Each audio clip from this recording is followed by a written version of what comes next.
Y a esta hora vamos a escuchar a uno de los abogados defensores de los 12 carabineros que están imputados en distintos delitos. Está, saliendo ya el abogado, terminando una audiencia que terminó con 4 carabineros que terminan con la cautelar de prisión preventiva, 2 que quedan con arresto domiciliario total y 4 que quedan con arresto nocturno. Esas son las cautelares que se han dictado durante esta jornada en una segunda audiencia de formalización para los 12 carabineros que fueron aprehendidos durante la semana pasada luego de descubrir un sistema en el que ellos prestaban seguridad a comerciantes del barrio Meix, en su mayoría de origen chino, a cambio de dinero. No solo eso, sino que también había extorsión, había tráfico de sustancias y elementos que no son claramente autorizados, y por eso se está realizando esta audiencia de formalización que ha terminado entonces, como ya les decíamos, con la prisión preventiva para 5 ex carabineros, 2 con arresto domiciliario total y 4 con arresto nocturno. Y aquí está Estefanía Bustamante, que ha dedicado la jornada de hoy y también cuando los detuvieron a este caso. ¿Cómo está, Estefanía? ¿Cómo se ha desarrollado esta audiencia y qué fue lo que conocimos finalmente? Porque para eso son muy útiles este tipo de diligencias. ¿Qué es lo que hacían estos carabineros? Bienvenida. Gracias, Mati. Bueno, hoy día lo que conocimos fue un detalle mucho más en profundidad respecto a lo del viernes pasado, porque hasta el viernes pasado, cuando se había suspendido esta formalización, lo que habíamos sabido es que eran 9 hechos en total. Sabíamos también que habían distintos delitos, como por ejemplo cohecho, falsificación de instrumento público, hay un caso también de apremios ilegítimos, hay también, por ejemplo, una detención ilegal, que es parte también de los casos y que va dependiendo según los hechos. Y ahí lo importante también importante explicarlo, ¿no? Las imágenes que estamos viendo, probablemente hay algunas que están borrosas, porque eso también por decisión del tribunal se decide proteger las identidades de los imputados y también sus rostros, así que es necesario también dar esa explicación. Pero lo que conocimos el día de hoy, Mati, es un poco en profundidad los 9 hechos que describe la Fiscalía. Hay uno que todavía no conocemos porque hay un 13º funcionario que todavía está prófugo, así que más adelante en esta investigación lo vamos a conocer. Estaban debatiendo precisamente el plazo de investigación en esta audiencia, pero lo cierto entonces es que se decreta la prisión preventiva para 5 funcionarios. Ya lo había adelantado la jueza, que una cosa era reconocer los hechos, que de hecho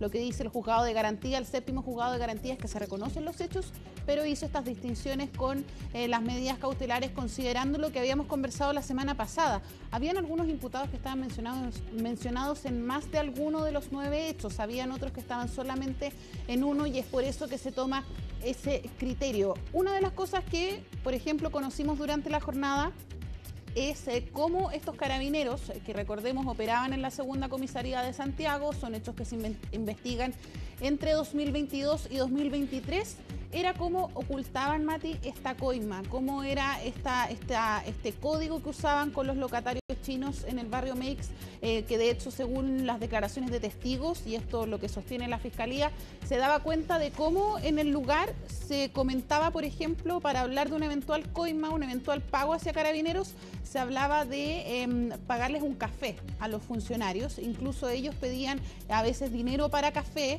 y esa era la forma de hablar en clave entre ellos para precisamente ocultar que se estaba pidiendo un dinero en específico. Ahí vemos entonces las imágenes en vivo. Es la fiscal Marcela Adasme, que es la que está a cargo de esta investigación, es la fiscal de análisis criminal de la Fiscalía Centro Norte, quien de hecho era una de las últimas en entregar información, Mati, respecto a las réplicas que habían por parte de las defensas. Pasemos a revisar las palabras de la fiscal en vivo. Formalización de estos 13 imputados, el tribunal, conociendo los antecedentes, ha decretado la prisión preventiva respecto de 5 imputados, ha decretado el arresto nocturno respecto de 3 imputados y los restantes quedaron con arresto domiciliario total. Las razones que ha tenido el tribunal para hacer esta diferenciación tienen que ver básicamente por el número de delitos que han sido formalizados y los imputados que han sido formalizados por menos cantidad de delitos quedaron con medidas cautelares menos intensas que la prisión preventiva. ¿Queda conforme, fiscal, con esta determinación de la magistrada? Vamos a analizar los antecedentes y evaluaremos si corresponde presentar algún tipo de recurso de apelación. Además, hay que hacer presente que el tribunal decretó un plazo de investigación de 180 días. Y preguntarle sobre este carabinero número 13. ¿Él está buscado? ¿Es un prófugo de la justicia? Él en este momento no se ha entregado, no ha sido detenido, por motivo por el cual tendremos que solicitar nuevamente su orden de detención y proceder a hacer la búsqueda. Fiscal, en esta formalización se habló de que el Ministerio Público no tenía las pruebas suficientes justamente para la prisión preventiva. Bueno, eso lo que señalaron las defensas efectivamente fue desvirtuado por el tribunal. El tribunal tuvo por acreditados los antecedentes en los que se basa la existencia de los delitos y la participación de los imputados. La diferencia que hizo para decretar o no la prisión preventiva tuvo que ver con la necesidad de cautela y la pena esperable en el caso de una eventual condena, que difería respecto de cada uno de los imputados teniendo en cuenta la cantidad de delitos por los cuales fueron formalizados. Claro, hubo algunas cosas que llamaban la atención, por ejemplo, el caso de dos de los imputados quienes firmaban incluso un voucher por dineros que cobraban a estos comerciantes del sector de Barrio Meix. Si nos puede traer un poco la dinámica que utilizaban estos exfuncionarios de Carabineros para constatar estas cosas. Sí, bueno, estos funcionarios que fueron formalizados por el delito de cohecho y que además quedaron en prisión preventiva, efectuaron servicio, cobraban sumas de dinero en forma mensual a estos locales chinos, digamos, con el objeto de prestar supuestos servicios de seguridad.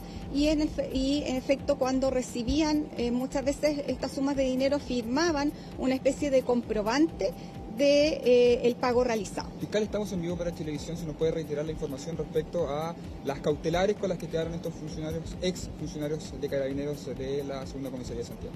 De los 12 imputados formalizados, 5 imputados quedaron en prisión preventiva. 3 quedaron con arresto nocturno y el restante con arresto domiciliario total. Perfecto.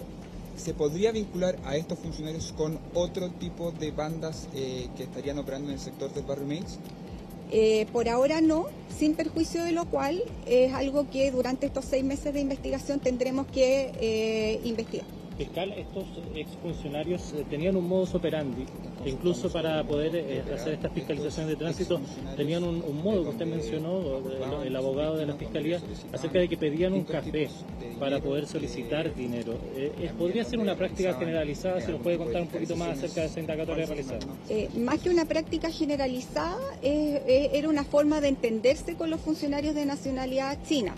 Y eso es lo que nosotros pudimos dilucidar en el curso de la investigación. Bueno, ¿ya? Gracias. Ahí escuchábamos entonces, Mati, las palabras de la fiscal de análisis criminal de la Fiscalía Centro Norte, Marcela Adasme. Lo último que hablaba ella, ¿no?, de este mecanismo que ellos habían podido detectar cuando se hablaba de un café para los funcionarios, esto para que ellos pudiesen ocultar este pago de dineros. Entonces, en un caso que ahí también entrega esta información, que se va a emitir una nueva orden de detención contra el 13º funcionario de Carabineros que se mantiene prófugo. De hecho, hay un hecho ahí que no conocemos precisamente porque el imputado no ha estado presente en esta jornada en la audiencia de formalización. Ahora, respecto al mecanismo, antes de que pasemos a profundizar respecto a estos hechos investigados en la Segunda Comisaría de Santiago y donde veíamos ahí las declaraciones de la Fiscalía, vamos a profundizar respecto a lo que expuso también el fiscal subrogante durante esta mañana respecto precisamente al mecanismo que estábamos conversando y que mencionaba la fiscal Adasme. Escuchemos. Llama a un ciudadano de nacionalidad china de iniciales JL, donde sostienen una conversación sobre los documentos vencidos del vehículo y sobre la falta de licencia de conducir del conductor de este vehículo. Le menciona al ciudadano chino que pase bueno, luego de lo cual existe una conversación entre dos sujetos chinos y en esa conversación lo que se manifiesta es que el conductor le informó del caso al dueño del vehículo, quien dio la instrucción a esta persona de dar un máximo de 50.000 pesos al carabinero como gasto de café. Entonces, en el fondo, lo que entienden los ciudadanos chinos del sector de Barrio Meix es que cuando los carabineros piden dinero para café, están solicitando algún tipo de coima. 2 años se practicó esta modalidad con este tipo de locatarios chinos. Bueno, no sabemos si hay más personas involucradas. Ellos fueron los que se atrevieron finalmente a hacer la denuncia y comienza una investigación que es bastante extensa. Sí. Y uno se pregunta, ¿era necesario tanto? Porque son 2 años en que prácticamente se les deja actuar para poder llegar hasta el final y poder recoger todo el hilo y poder llegar hasta las personas que son responsables. Ahora, lo conversábamos mientras escuchábamos a la fiscal Adasme. ¿Por qué no se decretó para todos la misma medida cautelar que era prisión preventiva? Con los considerandos que dio la misma fiscal, que tú los puedes explicar muchísimo mejor, que estuviste ahí escuchando toda la audiencia. Sí, porque la jueza toma la decisión en consideración al número de delitos, donde algunos, con ahora la medida cautelar más baja, no estaban mencionados en todos los hechos, en todos los delitos. Y esto no se consideró finalmente ese punto que hace la fiscal Adasme, y es que son funcionarios de Carabineros que conocen el sistema y conocen finalmente a con quienes hicieron estos pagos, conocen el barrio Meix, y es por eso que se generaba esta preocupación por parte del Ministerio Público sobre personas que no solo conocen el sistema, decía ella, sino que conocen también que después de una formalización es mucho más difícil el trabajo para el Ministerio Público y las policías una vez que esto ya se mediatiza, se conoce la información, y ocurre también que hay víctimas y testigos que ya no siguen prestando información. Esto a la diferencia, por ejemplo, que es cuando la investigación, como tú lo decías, Mati, una investigación extensa que se trabaja con cautela, después que esto ya sale a la luz es difícil llevar el trabajo adelante, por lo tanto ella manifestaba esa preocupación. Concretamente pueden intimidar a las personas que vayan a poder prestar declaraciones, a ser testigos, poder prevenir en cualquier caso personas que están vinculadas al mismo ilícito que no han sido vinculadas también por la Fiscalía o investigados. Bueno, hay muchas cosas que pueden hacer, y como tú dices, conociendo el proceso interno, conociendo los códigos tanto de la policía como de la Fiscalía, llama la atención los criterios que muchas veces utilizan los jueces. No es la primera vez que nos sorprendemos con un criterio. Sí, y de hecho es un caso en particular donde se tuvo mucha cautela. Por ejemplo, dentro del listado de 9 hechos, hay uno que es una incautación que hacen estos funcionarios a un local que estaba cerrado, pero ellos justifican con un parte policial falso incautación de alcoholes. Ahí se produce un altercado, también es parte de los hechos, pero el punto al que vamos es que en algún momento se empiezan a enfrentar entre grupos de propios funcionarios, porque uno de los imputados que quedó en prisión preventiva es parte de estos hechos, de este hecho en particular, de este local que fue incautado, donde se retiran alcoholes, y de hecho parte se la dejan a los trabajadores también, en un suceso que también está llamando la atención de la Fiscalía. Pero ocurre que pasa el tiempo y llegan otros funcionarios de Carabineros que a esta persona que está imputada lo amenazan, le dicen que se están metiendo con su territorio y que tenga cuidado de estar mezclando territorios entre policías.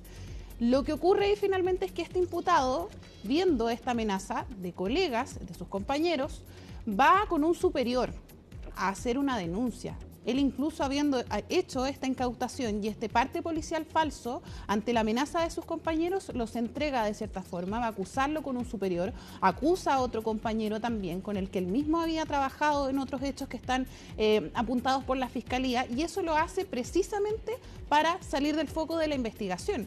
Empieza de alguna manera a delatar a sus compañeros para él no estar en el foco de esta indagatoria. Y en este caso en particular te decía que se manejaba con cautela porque involucraba incluso a funcionarios de Carabineros que llamaron a funcionarios municipales de seguridad ciudadana para que intervinieran en este hecho, en esta incautación que había en este local cerrado.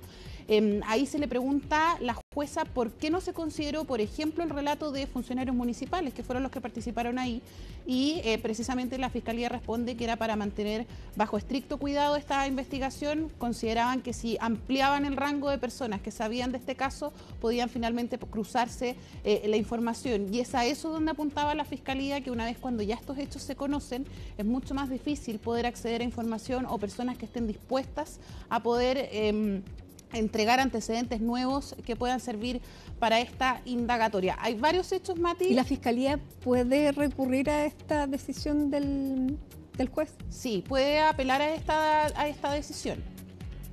Bueno, vamos a ver si lo hace, porque es bien llamativa la decisión que ha tomado el juez. para poder seguir adelante con una investigación de estas características que, como lo que decíamos la semana pasada, tal vez todo el mundo sospechaba, pero es la primera vez que se ve concretamente con rostros quiénes son los policías que están corrompiéndose en una organización que uno sospecha que puede ocurrir, pero hasta el momento no teníamos ninguna prueba y tenemos más que convicciones que no es la única. Claro, de hecho la Fiscalía lo dice en su intervención en algún momento, habla de la desconfianza de la sociedad civil, pero también habla de la propia desconfianza del Ministerio Público, porque no hay que olvidar que finalmente hay un trabajo conjunto entre la Fiscalía y las policías en otras investigaciones, entonces establece que de cierta forma se quiebran las confianzas. Ahora hay otros dos hechos que llaman la atención también.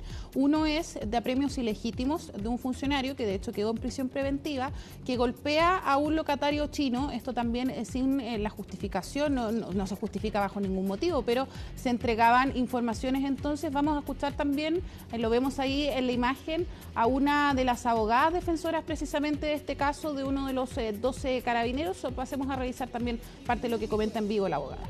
Que quedaron para su representado y si está conforme o pretende apelar. Yo soy abogada querellante, así que son las víctimas, así que no tengo, estoy conforme, muy conforme con las medidas cautelares y la intensidad que se aplicó. Hubiésemos siempre preferido que se aplicara la prisión preventiva para todos, pero entendemos también que una medida de carácter que no debiese aplicarse en todos los casos, sino que dependiendo de la intensidad de las medidas cautelares o la necesidad de cautela. Abogada, en esta formalización también se conoció de que después de que ellos denunciaron, algunos de, no sé si son sus clientes o no, recibieron amenaza o intimidación. En ese caso, ¿no sienten como preocupación? Sí, de hecho fueron mis representados, nosotros hicimos esa denuncia también en el curso de la investigación. Por cierto que tal como les pusimos en la audiencia en cuanto a la necesidad de cautela de las medidas cautelares, valga la redundancia, el peligro para la seguridad de las víctimas era uno de estos elementos importantes a considerar, porque durante la investigación, efectivamente, una vez que ellos habían prestado declaración en el contexto de la querella presentada por esta parte, posteriormente habían ido a amedrentar, a amenazar y a hostigar en forma permanente a mis representados. En ese sentido, también durante la investigación se formularon estas denuncias y por cierto que para nosotros que mis clientes trabajan en el sector y varios viven en el mismo lugar, que es la jurisdicción de esa comisaría, nos genera preocupación constante que estas personas estuvieran en libertad. Abogada, ¿hechos previo a la detención de estos uniformados o no? Sí, previo. De hecho, es que la querella es de marzo del año 2023. ¿Pero cuánto previo? Me refiero, así como semana antes lo estaban amenazando o hace un tiempo atrás. Si nos temporalizamos, los hechos que nosotros presentamos querellas son de enero del año 2023, la querella es de marzo del 2023 y la declaración que ellos prestaron fue en mayo del 2023. De forma, el tiempo que medía entre esa y a la detención fueron estas amenazas. Generalmente en un tiempo intermedio, más o menos en los meses de agosto, septiembre. ¿En qué consistía la amenaza en específico? Se hicieron distintos tipos de amenazas, desde llamados telefónicos, no solo a los denunciantes sino a denunciantes que todavía no se han conocido en esta etapa de esta formalización, también a testigos y en los comercios, en la asistencia de los mismos personal policial a los domicilios de estas personas, a generar los mismos tipos de procedimientos que hoy día se le estaba formalizando, es decir, nuevamente ingresos ilegales, fiscalizaciones irregulares y que se daba cuenta de forma inmediata que no era circunstancial porque iban a los 3 domicilios de las víctimas y de los testigos, o sea, en forma consecutiva. O sea, iban a uno, inmediatamente iban al siguiente y el otro. No era una revisión aleatoria, una fiscalización aleatoria de ciertos locales comerciales, sino que eran a los locales comerciales específicos de las víctimas o de los testigos de esta causa en particular.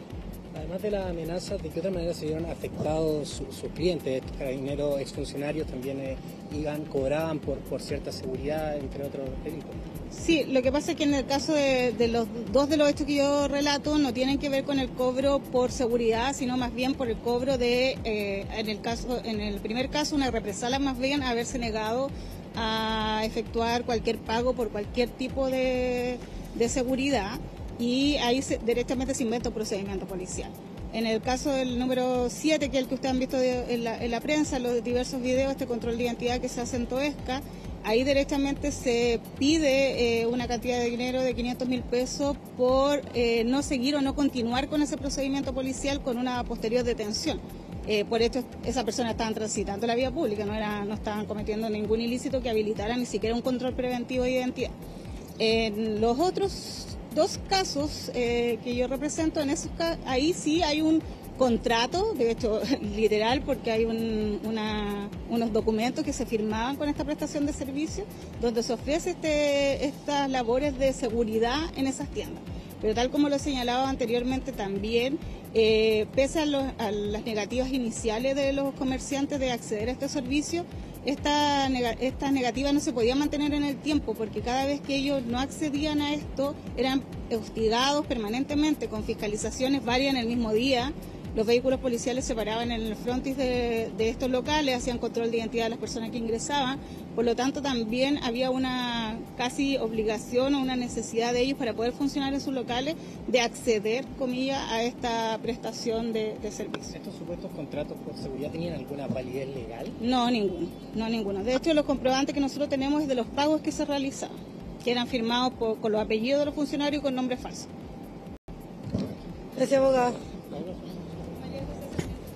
Ahí estábamos entonces escuchando las palabras de una de las abogadas querellantes, particularmente es quien representa a los comerciantes chinos. Se ha relatado hoy día respecto al hostigamiento que han recibido los locatarios, en particular lo que ya hemos conversado y quizá uno de los casos más conocidos, que es este ofrecimiento de pago a cambio por seguridad. Habrían dicho los funcionarios que se iban a acabar los robos y de hecho hoy día se conoció un diálogo que fue dado a conocer por la Fiscalía que habla de que los funcionarios le habrían dicho a los comerciantes chinos que era mejor una empresa de seguridad, porque así le llamaban ellos, empresa de seguridad con funcionarios en ejercicio, que otras empresas externas con funcionarios en retiro y que por eso tenían que ser contratados por un monto entonces de 1.600.000 pesos. En un principio nosotros habíamos pensado que se trataba de un monto mensual y por todo el trabajo, pero se cobraba 1.600.000 pesos por cada funcionario que prestaba mensualmente estos servicios. Ellos se vestían de civil y estaban al interior del local. Una vez, según declaración de testigos, dijo la Fiscalía, uno estaba con su arma de servicio y al mismo tiempo vestido de civil. Eso es una irregularidad absoluta, ¿no es verdad? Porque, sí, o sea, aún cuando uno está en su horario de trabajo, uno no puede usar armas de servicio. Y lo segundo, me parece absolutamente irregular que tengan una empresa paralela que haga lo mismo. Y que claramente tampoco ellos le llamaban de empresa. De hecho, vamos a escuchar al abogado de uno de los funcionarios que habla... derechamente habla de cotizaciones por parte de una empresa, de cierta forma, o derechamente normalizando una actitud totalmente irregular, porque de hecho la Fiscalía sostiene que acá hubo abuso de la función policial. Vamos a escuchar precisamente las declaraciones del abogado.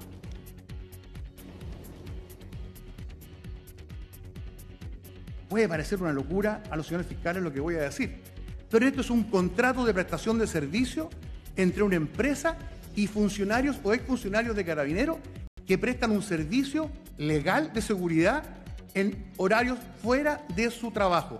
No tiene nada de ilegal, nada. Podrá ser poco ético, podrá ser criticable, pero no es ilegal. Mientras los funcionarios no estén en servicio, señoría. Estamos hablando de sus representados. Sí, señoría. Y entiendo que a la época de los hechos que imputa la Fiscalía no eran exfuncionarios. No. Señoría, mis representados, señoría, para ser específico, ninguno de los dos, señoría, prestó este servicio en forma directa. No están, señoría. Usted está diciendo que habían cotizaciones. ¿Perdón, señoría? Usted está diciendo que habían cotizaciones. Ellos, señoría, actuando de una manera de intermediario, ¿no es cierto? O, por decirlo de alguna manera, empresarial, son los que hicieron las cotizaciones, efectivamente, señoría. Pero no todos mis representados. Una forma empresarial de actuar. Bueno, las caras que tenemos acá en el estudio sobre las palabras de este abogado defensor son prácticamente bien parecidas a las que estaban en la audiencia, e incluso la de la jueza, porque ni ella lo podía creer. Exactamente, hay que tener una tremenda, ¿cómo llamarlo? No sé, audacia para no calificarlo de otra manera, pero es una audacia bastante particular, o sea, más que audacia, es un cinismo absoluto. Sí, de hecho, después de esa intervención, él continúa reconociendo que sí, su representado recibió un pago por estos servicios de seguridad. Le dice, perdón, pero usted es el abogado de estas personas, o sea, está reconociendo algo que es absolutamente irregular. Claro, él tratando de demostrar otro punto, que era que su representado no había recibido pagos, reconocía la base de que había un ilícito, que era esta semi-empresa que prestaba servicios de seguridad. Ahora, ese caso es bien complejo, yo te diría que es el que llama más la atención dentro de este listado de hechos, porque no solo está este ofrecimiento de pagos, yo te decía 1.600.000 por funcionario, se paga durante 8 meses.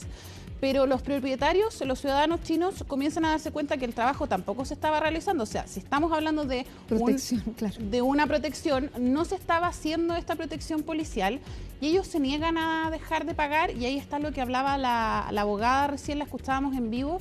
Comienza el hostigamiento, empezaron las fiscalizaciones afuera del local. Cuando ellos no quieren pagar más. Exactamente, empezaron las fiscalizaciones afuera del local porque ellos ya no querían pagar, y cuando esta negativa persiste, los funcionarios le ofrecen licencias de conducir. Claro, entonces cuando quieren dejar de pagarles, ahí entonces esta empresa, entre comillas, se convierte, se vuelve a ser institucional, son los carabineros los que los van a hostigar y a fiscalizar. Una doble militancia. Exactamente. Sí, y bueno, y ahí lo que ocurre, Mati, es que después le ofrecen licencias de conducir, según lo que detalló el Ministerio Público. Esto también, otro mecanismo que detallaba la Fiscalía, y le ofrecen licencias de conducir hasta por 2 millones de pesos. Y ahí había un dato bien importante, porque lo que podían declarar testigos, los antecedentes que tiene la fiscal, es que eran bien cotizadas en el barrio Meix las licencias de conducir entre ciudadanos chinos, precisamente por la barrera idiomática. Les cuesta poder pasar estas pruebas de conducir, y es por eso que era bien atractivo para ellos poder comprar estas licencias fraudulentas a los funcionarios de Carabineros. Ahora, en este caso, los propietarios se niegan a recibir, básicamente porque ellos ya tenían una licencia de conducir, pero lo que quería mostrar... ¿Obtenía, sabemos cómo o no? No lo especificó la Fiscalía, pero bueno, y ahí lo que dice la fiscal es que más que nada lo que se busca demostrar con ese tipo de mecanismos o acciones que emprenden los funcionarios de Carabineros es el hostigamiento que había cuando habían ciudadanos chinos, locatarios, que se negaban a hacer los pagos que les pedían los funcionarios. Hay otro también punto bien importante para que pasemos a escuchar las declaraciones con el contexto correspondiente, y es que también la Fiscalía está este delito de microtráfico. Ahí hay 2 allanamientos a los domicilios de 2 imputados, donde se encuentran distintas especies en pequeñas cantidades. Hablamos de ketamina, cocaína y marihuana. Lo que ocurre ahí es que la fiscal dice, claro, podemos decir que son pequeñas cantidades, quizás es para consumo personal, pero ella dice que juntando esa evidencia con interceptaciones telefónicas que ellos tienen en la carpeta investigativa, pueden pensar, han llegado a creer que hay un tráfico de drogas derechamente, y que además podría ser incluso para la venta de los propios funcionarios. Es algo que también que pone sobre la mesa el Ministerio Público. ¿Te parece si vamos a escuchar precisamente las declaraciones de la Fiscalía respecto de eso, y también a la abogada querellante del INDH que expone respecto al caso de apremios ilegítimos? De una dotación total aproximada de la segunda comisaría de 90 funcionarios policiales, 28 de ellos aproximadamente efectúan labores en población. Es casi el 50% de los funcionarios que desempeñan labores en la población respecto de los cuales se ha pedido la orden de detención en esta causa. La mayoría de los funcionarios acá presentes han sido formalizados por más de un delito, incluso por microtráfico de drogas, porque uno podría pensar, como una primera aproximación, que las cantidades de droga encontradas son pequeñas. Pero si unimos esos antecedentes, las incautaciones, junto con los progresivos y las interceptaciones telefónicas que fueron relatadas previamente, eso nos hace pensar que existe un tráfico de drogas. Incluso podemos pensar, de acuerdo a las interceptaciones telefónicas, que ese tráfico tenía por objeto, en algunas oportunidades, incluso cubrir necesidades de otros funcionarios policiales. Y eso lo hace aún más grave. Estamos hablando de un funcionario público que en este caso, en el ejercicio de funciones, pero abusando de las atribuciones que por ley se les han entregado, cometen delitos. Y en este caso, como bien he señalado, son diversos delitos, el más grave de aquellos, el delito de apremios ilegítimos. Entendemos que la gravedad no tiene solamente que ver con la calidad de funcionario público, sino que también tiene que ver con la desigualdad que genera para las víctimas de estos delitos el hecho de que una persona que está dotada de la fuerza para poder imponer orden público ejecute un hecho, porque inevitablemente genera mayor indefensión y es lo que ocurre en este caso. La persona es golpeada y no solamente aquello, sino que además es detenida por un delito que, como bien se ha señalado, es un delito inexistente. Bueno, ahí también uno de los casos graves que está en este listado de 9 hechos que tiene el Ministerio Público. Hay otro que era el que hablábamos de esta incautación en un local que estaba cerrado, donde de hecho los funcionarios llegan a amenazar que si no cumplen la normativa se les va a pasar otra multa. Tampoco eso estaba justificado, pero ahí se llevan botellas de alcohol y dejan una parte. Y voy a leer, por ejemplo, parte de lo que decía la Fiscalía, que habría dicho un funcionario, según un testigo. Dejaron 15 botellas de alcohol y le dicen a los comerciantes chinos, tómense eso tranquilos y dile a tu jefe que en 2 días se lo devuelvo. Y eso, según la Fiscalía, daba cuenta del modus operandi de cómo amedrentaban a los locatarios. Y el cobro, por ejemplo, de dinero se hacía en otro de los hechos, este pago por seguridad, lo dijo la abogada, con nombres falsos. Según los antecedentes, estos dineros se retiraban en sobres con la cajera del local comercial, se iban turnando algunos funcionarios, y Felipe y Andrés eran los nombres que ellos usaban y los iban combinando con sus apellidos. Y está también eso acreditado en la forma en cómo iban retirando los dineros. Ahora, respecto también a especies, lo conversamos la semana pasada, se habían quedado con otras especies también en uno de los hechos observados por el Ministerio Público, que es en una persecución que hicieron a una mujer que estaba vendiendo de manera ilegal cajetillas de cigarros en el terminal de buses. Ellos se quedan con la mitad también y hacen un parte policial falso, según las... ¿Cuánto tiempo llevaban en promedio estas personas dentro de la institución? No se ha dado el detalle específicamente, pero sí podemos decir, por ejemplo, el número de personas que estaba en esta comisaría, en la segunda comisaría son 90 funcionarios, y lo que dice la Fiscalía es que al menos la mitad está en el radar de la investigación, más allá de las personas imputadas el día de hoy. Se hablaba, por ejemplo, de los coimputados, de los testigos, hablamos de la investigación macro, al menos la mitad de la segunda comisaría está dentro de la investigación. Y estamos hablando de la investigación de la segunda y la tercera comisaría de Santiago. Sí, particularmente acá se ha hablado en su mayoría de la segunda comisaría y es ahí donde están estos 90 funcionarios y es donde se llama la atención ahí al menos la mitad de los que trabajan en ese lugar. Ahora, claro, no habíamos alcanzado a escuchar al abogado defensor al principio justo se iba yendo, pero vamos a pasar a revisar parte de lo que comentó también en ese momento. La verdad que no quedamos muy conformes, ¿ya? Ahora, obviamente, ¿no es cierto?, hay un cúmulo de información muy importante, son casi 2 años de investigación, por lo tanto es entendible que el tribunal haya actuado de la forma que actuó, ¿ya? Ahora, dentro de todo, entendemos que las medidas se ajustan a los hechos que se expusieron, no necesariamente, ¿no es cierto?, a nuestras alegaciones, ¿ya? Así que vamos a analizar la posibilidad de apelar, pero tenemos un plazo todavía de 5 días para hacerlo. Bueno, al parecer ambas partes apelarían sin duda también a las medidas cautelares. No hay partes conformes al parecer, pero ya lo han adelantado las partes querellantes. Hay testigos, hay cámaras de seguridad que incluso detallaba la parte querellante, específicamente el INDH, que incluso algunas imágenes trataron de ser borradas por los policías, sin embargo no tuvieron éxito y son parte de esta extensa carpeta investigativa, entonces, donde hay 180 días de plazo de investigación y ya, como lo decíamos, 5 de 12 en prisión preventiva.